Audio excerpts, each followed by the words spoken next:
करते हैं।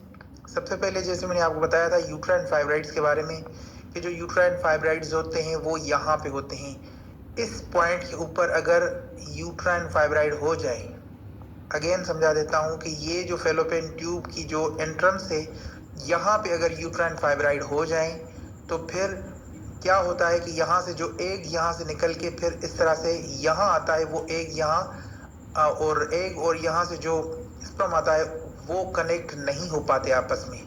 तो इस वजह से यहाँ पे अगर यूट्राइन फाइब्राइड इसके एंट्रेंस के ऊपर आ जाए यहाँ पे और यहाँ पे, तो फिर इशू बन जाता है कि ये यहाँ पे इस कंडीशन में भी आईवीएफ करवाया जाता है। अब हम बढ़ते हैं अपनी क्लास की जानिब। ट्यूबल लाइगेशन बेसिकली क्या होती है, इसी को तो ट्यूबल लाइगेशन कहते हैं कि जो ट्यूबल लाइगेशन है, ट्यूबल लाइगेशन का मतलब कि है कि खुद से ही बच्चे बंद करवाना।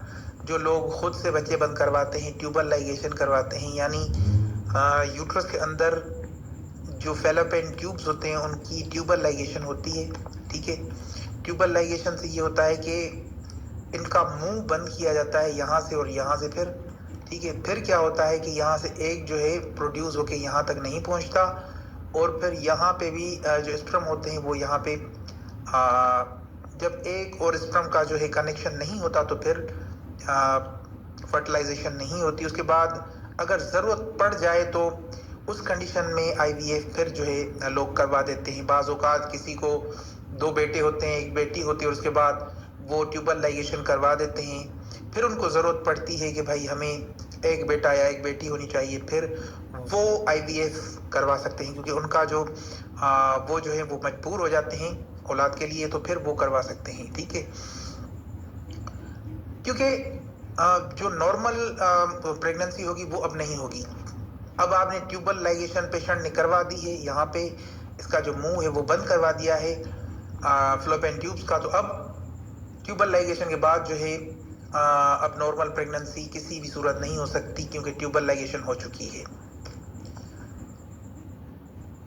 यहाँ पे देखें कि ये ओवरी के जो फेलोपियन ट्यूब्स हैं, इनको एक ये जेनेटिक जो है ओरिजिनल जो तस्वीर है वो कैमरा से ली गई है, लेकिन यहाँ ये क्लियर नहीं है। तो ये जो ट्यूब्स हैं, फेलोपियन ट्यूब्स हैं, इनको जो है बंद करवाया जाता है यहाँ से और फिर यहाँ से। ठीक है, आगे चलेंगे।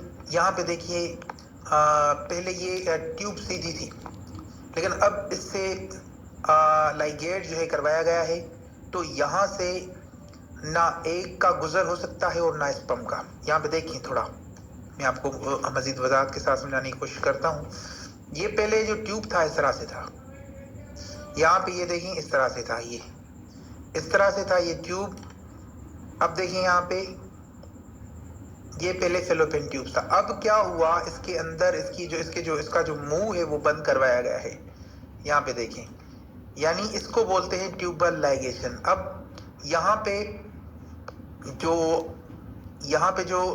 एग होगा वो यहाँ से प्रोड्यूस तो होगा, इस तरह से आएगा भी सही, लेकिन ये आगे इसको रास्ता नहीं मिलेगा तो ये फिर इस तरह से, और फिर अगर स्पर्म आ जाता है, अगर यहाँ से स्पर्म आ जाता है और फिर यहाँ पे वो रुक जाता है, तो इस तरह से एग और स्पर्म का जो है कनेक्शन नहीं बनेगा।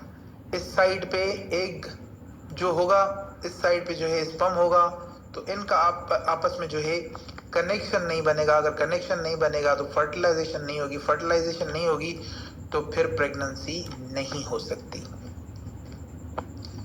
ठीक है, अब इनफर्टिलिटी को थोड़ा एक्सप्लेन, बाज़ों का क्या होता है ना, अनएक्सप्लेन इनफर्टिलिटी हो जाती है। अब अनएक्सप्लेन इनफर्टिलिटी तो हो गई, अब क्या होगा, अब जब अनएक्सप्लेन इनफर्टिलिटी जो है आ जाए, तो इसका मतलब ये है कि जिसका कोई मतलब केस का किसी चीज का मालूम ही ना पड़े कि भाई ये किस वजह से, हर चीज सब कुछ ठीक चल रहा है, वो फीमेल की तरफ भी, अगर बात करें फीमेल की, तो फीमेल की तरफ भी सब कुछ ठीक चल रहा है। फीमेल को फर्टिलाइजेशन भी हो रही है, फीमेल के ओवरीज भी ठीक है, यूट्रस भी ठीक है, कोई इशू नहीं है। इसी तरह से मेल के ऊपर आते हैं तो मेल के जो है स्पर्म्स भी ठीक है, सारी चीजें मेल की करेक्ट हैं, लेकिन अब अनएक्सप्लेन चीजें हो रही हैं, पता नहीं कि क्या होने जा रहा है, कुछ मालूम नहीं कि क्या होगा। इसी तरह से सारी चीजें जब ठीक हों, स्पर्म भी ठीक हों, फीमेल के अंदर भी कोई इशू ना हो, तो उस कंडीशन में आर्टिफिशियल मीडिया का सहारा लिया जाता है, यानी आईवीएफ करवाई जाती है। बाज़ औक़ात हर चीज ठीक होती है, स्पर्म फीमेल और मेल की जो टेस्ट होती है वो भी ठीक हो जाती है, वो नॉर्मल आती है, हर चीज नॉर्मल होती है, मेल की तरफ भी फीमेल की तरफ भी, लेकिन पता नहीं चलता कि ये बच्चा क्यों नहीं हो रहा। इस कंडीशन के अंदर भी जो है आईवीएफ इस कंडीशन के अंदर भी जो है आईवीएफ करवाया जाता है। ठीक है जी, ये चीजें नोट करते जाएं, बहुत जरूरी हैं और इन फ्यूचर आपको काम भी आएंगी। जब पैथोलॉजीज के बारे में सारी चीजें मालूम होंगी तो आप जो है अच्छे से सारी चीजों को करने में आपको आसानी भी होगी। ठीक है, अब मेरी बात को समझें, एंडोमेट्रियोसिस क्या है बेसिकली, इसको समझना बहुत जरूरी है कि एंडोमेट्रियोसिस क्या है। बाज औकात जब पेशेंट के अंदर एंडोमेट्रियोसिस हो जाता है तब भी जरूरत पड़ती है कि वहां पे हम आईवीएफ करवाएं। क्या करवाएं? आईवीएफ करवाएं। ठीक है, इस कंडीशन के अंदर हमें बहुत ज्यादा जरूरत पड़ती है कि हम आईवीएफ करवाएं। एंडोमेट्रियोसिस जब हो जाए तो फिर जरूरत पड़ती है कि हम आईवीएफ करवाएं। ठीक है, अब एंडोमेट्रियोसिस में क्या होता है, क्या काजेज हैं जिसकी वजह से हमें एंडोमेट्रियोसिस हम आइडेंटिफाई कर सकते हैं, फाइंड कर सकते हैं, मालूम कर सकते हैं कि ये एंडोमेट्रियोसिस है। जो एंडोमेट्रियल टिश्यूज होते हैं, अब कौन से एंडोमेट्रियल टिश्यूज वो भी आपको बताता हूं, वो outside the uterine cavity grow करते हैं। मतलब कि फैलोपियन ट्यूब्स और ओवरीज, और इसकी वजह से ओवेरियन हार्मोन्स अनस्टेबल हो जाते हैं। ठीक है, अब कहां पे हैं ये, जो यहां पे देखिएगा, यहां पे क्या होता है कि एंडोमेट्रियल टिश्यूज, यहां से एंडोमेट्रियल टिश्यूज फिर क्या ग्रो जब करते हैं, तो ये देखें, ये फैलोपियन ट्यूब्स के अंदर है, फैलोपियन ट्यूब्स के ऊपर है, ये देखें, और ओवरीज के अंदर है, ये देखें, ये हैं, इनको कहा जाता है एंडोमेट्रियल टिश्यूज।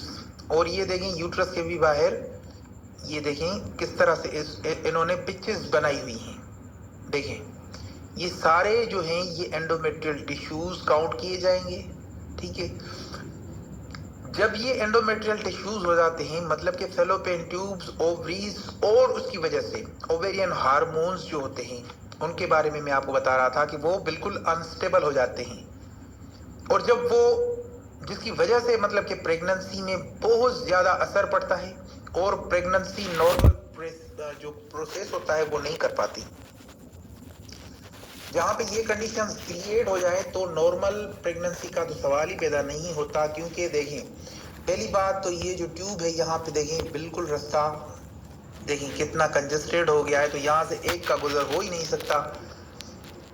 वजह ये है, और दूसरी वजह ये है कि जब ओवरीज के अंदर, जैसे मैंने आपको बताया कि जो हार्मोन्स हैं, जैसे एलएच हो गया, यहाँ पे मैं लिखता हूँ, ठीक है, वो जो है अनस्टेबल हो जाते हैं। कौन से हार्मोन, देखें यहाँ पे लिखते हैं, एलएच हार्मोन, इसको कहते हैं ल्यूटिनाइजिंग हार्मोन। ठीक है, उसके बाद एफएसएच, ये जो दो हार्मोन्स है बेसिकली, कौन सा, एलएच और एफएसएच। जब एंडोमेट्रियोसिस हो जाए, एंडोमेट्रियोसिस का मतलब ये है कि एंडोमेट्रियल जो टिश्यूज हैं वो जब फैलोपियन ट्यूब्स के अंदर, फैलोपियन ट्यूब्स के ऊपर, ओवरीज के अंदर बनना स्टार्ट हो जाएं, यानी ग्रो करना स्टार्ट हो जाएं, तब क्या होगा, जो एलएच हार्मोन है या जो एफएसएच है वो बिल्कुल उसके ऊपर मतलब बड़ा असर पड़ेगा, जिसकी वजह से प्रेगनेंसी नहीं होगी। अगर प्रेगनेंसी नहीं होगी तो फिर एंडोमेट्रियोसिस इसको कहते हैं, कि एंडोमेट्रियोसिस की वजह से अगर प्रेगनेंसी नहीं होती तो फिर क्या करेंगे हम, फाइनल हमारा जो क्या है, आईवीएफ। क्या है, IVF। तो IVF करवाना इस कंडीशन के अंदर बहुत जरूरी है।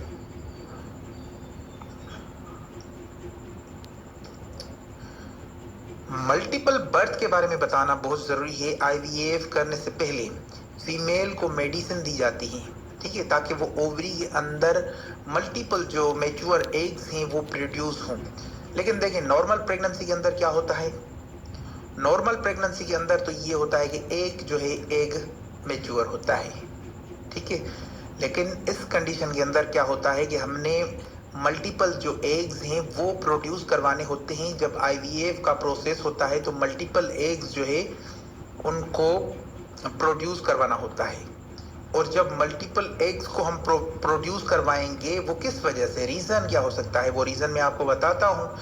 अब आप समझिए कि जो नॉर्मल प्रेगनेंसी है उसके अंदर हमने क्या करना होता है, एक जो एग है उसको प्रोड्यूस करवाना होता है। उसको नॉर्मल प्रेगनेंसी के अंदर क्या होता है, एक जो एग है वो हमारा इसके अंदर जो है नॉर्मल एक एग जो है मैच्योर होता है।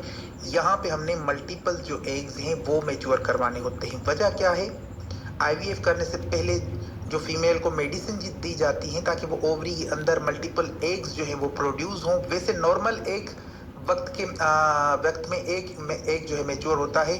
मल्टीपल एग्स जो हैं वो इस वजह से प्रोड्यूस करवाए जाते हैं कि प्रोसेसिंग के दौरान एक एग, अगर फर्ज कर लें कि यहाँ पे ये 6 एग हमने IVF के प्रोसेस के अंदर प्रोड्यूस करवाए हैं, तो एक एग अगर ख़राब हो जाता है तो दूसरा मैच्योर हो सकता है।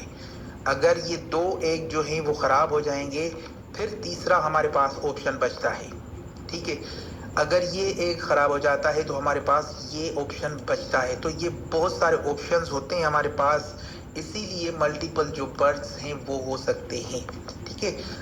बाज़ औक़ात क्या होता है कि ये बहुत सारे जो एग्स हैं वो हमने प्रोड्यूस करवा लिए होते हैं। बहुत सारे एग्स जो हैं यहाँ पे हमने मैच्योर करवाने के लिए ओवरी से निकाल लिए होते हैं और उसके बाद जो है इसको लेब के अंदर रखा जाता है।